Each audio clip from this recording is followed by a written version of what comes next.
Halo semuanya, Assalamualaikum warahmatullahi wabarakatuh. Gimana, masih pada ingat sama saya? Kalau misalkan lupa, kita kenalan lagi ya. Perkenalkan, saya Indra Jati Maharani, Sarjana Farmasi.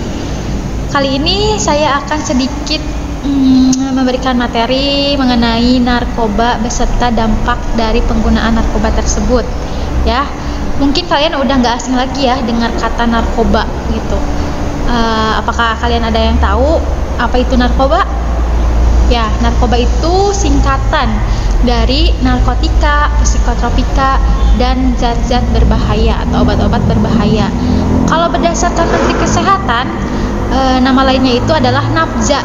Nafza itu singkatan dari narkotika, psikotropika, dan juga zat-zat adiktif. Narkotika itu apa?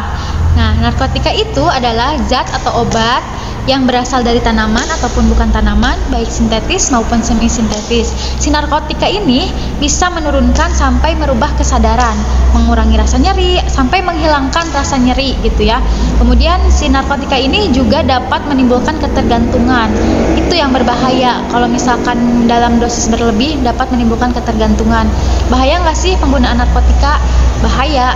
Ada yang bahaya, ada yang tidak. Kenapa? Tidak pun kalau misalkan berdasarkan resep dari dokter atau saran dari dokter gitu ya.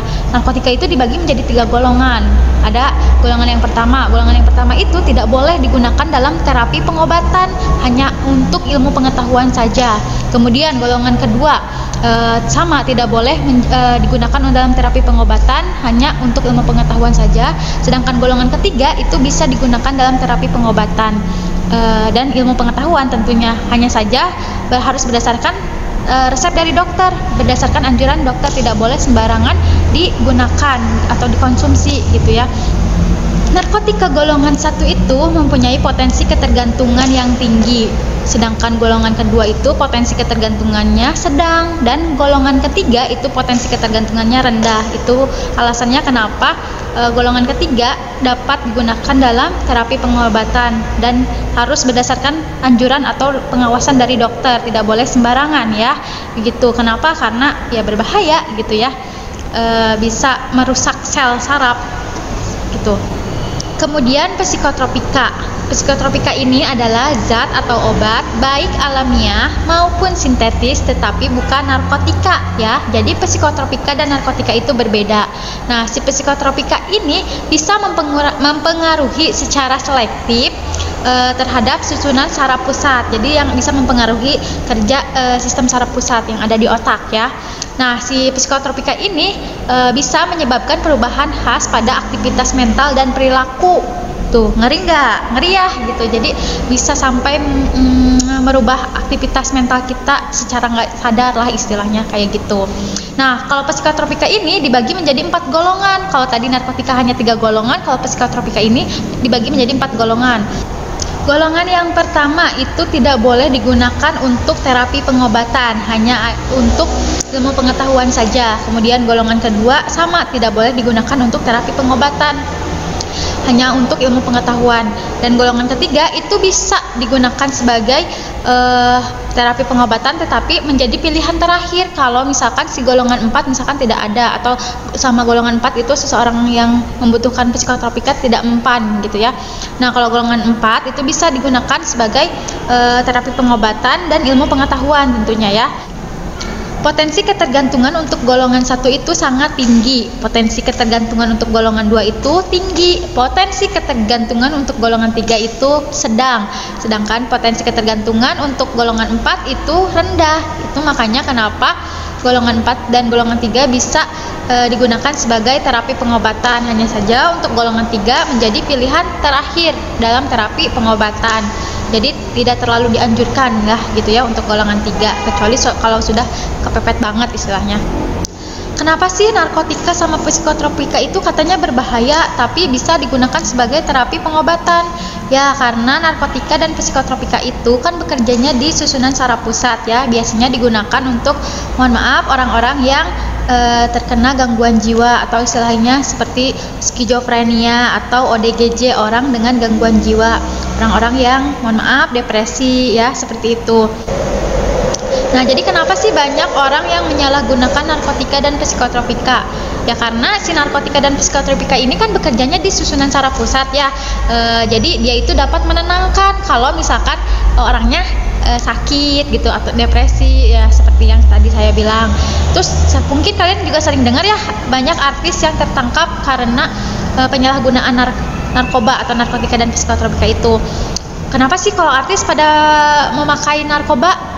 Karena dengan alasan mereka itu katanya sibuk, jadwal syuting padat sampai pagi, makanya nggak tidur. Makanya dengan mereka mengkonsumsi narkoba atau obat-obatan terlarang tersebut, mereka ngerasa mereka itu fit gitu, walaupun misalkan nggak tidur. Kan kalau artis tuh syutingnya sampai pagi ya, nggak tidur, jadi nggak akan kelihatan capek, lungse ya kalau kata bahasa Sundanya gitu ya.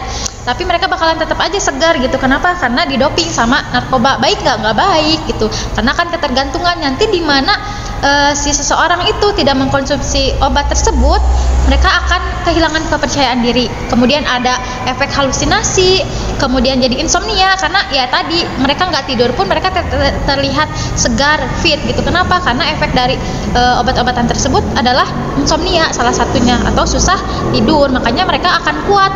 Orang-orang yang menyalahgunakan narkoba tersebut bisa kuat 2 atau 3 hari ya, 3 hari nggak tidur itu kuat. Kenapa? Karena ada pengaruh dari obat-obat tersebut gitu ya.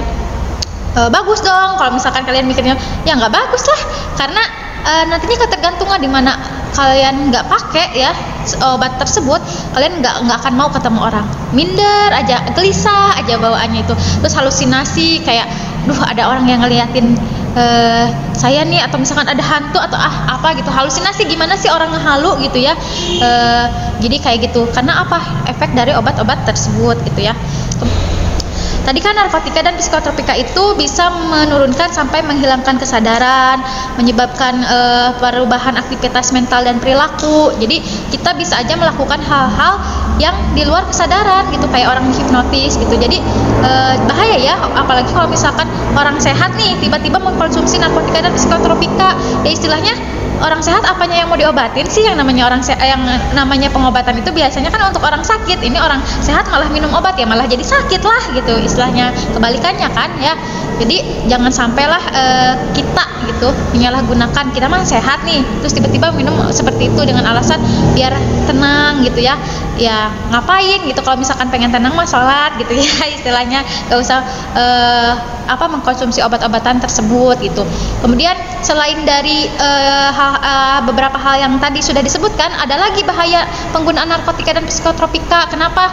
Karena kan kayak narkotika psikotropika itu ada yang diminum cara penggunaannya, kemudian ada yang disuntikan, kemudian ada yang dihisap gitu.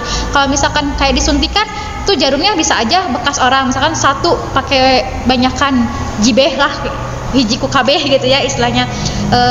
Disuntikan gantian. Gimana kalau misalkan salah satu dari yang pengguna itu memang udah punya penyakit HIV misalkan, nah otomatis bisa tertular dong, karena si jarum suntiknya kan bergantian gitu, nanti nular ke temennya yang lain gitu. Yang namanya orang awam pasti yang penting mah nojos ngeplay ya gitu istilahnya, kayak gitu.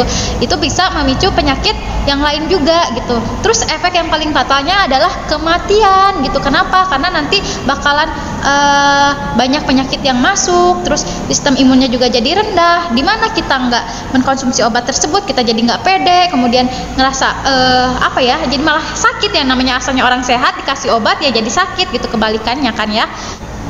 Jadi banyak banget ya hal-hal yang merugikan kalau kita menyalahgunakan narkoba gitu. Belum lagi kalau misalkan ketahuan, kita kena hukuman di penjara, kemudian didenda gitu. Golongan 1 itu hukumannya paling berat gitu. Jadi tiap golongan itu hukumannya berbeda-beda gitu ya.